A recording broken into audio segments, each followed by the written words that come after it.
وشوش الهاجس بيوته الشعر بإحساس المعاني، ومدح اللي بالمفاخر صيتهم نادر مثيله، بالثنا رصع مزاياهم على طرق الأغاني، سيرة بالمجد تزهى بالمكارم والفضيلة. قول في أنوار شعر وزنه يساوي الجبال، شيخة بعلى النوايف ماخذها حظوة جليلة، بنت راوي بالوصايف ترجح بغيد حساني، الحلاوة الزين فيها وكل الأطباع الجميلة، والنعم دايم بأنوار ما لها بالنعم ثاني، في مدايح القصايد نختصرها بلحن الشيلة، زاهية والطيب فيها شب ريحات وحواني، التفاني والإرادة ما تعرف المستحيلة، والفخر دايم لبوها الشهم سلطان الزمان، الأصيل الوفي اللي بالكرم تزهف عوله، راوي كساب الجمايل من سمو العز داني، لا نصاها الضيف يفتح بابه ويثني الجزيلة، راوي مدها للمواقف له مقام وعز شاني، فزعته بالطيب ذايع صيتها بكل القبيلة، في ثناه تشوش أفكاري ويتباهى لساني، شامخ فوق الثريا منزله محدا يطول، والوفا والفخر يزهى أمها ست الغواني، فاطمة تاج المعزة ذات الأوصاف النبيلة، بالخصال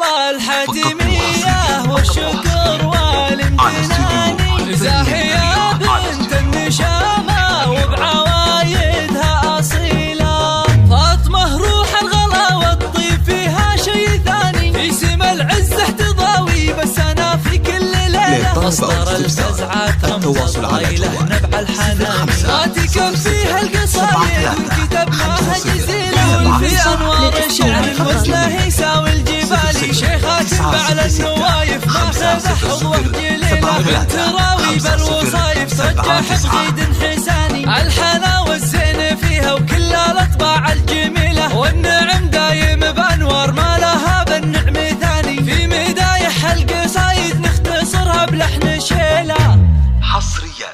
على استوديو فن الأميرة.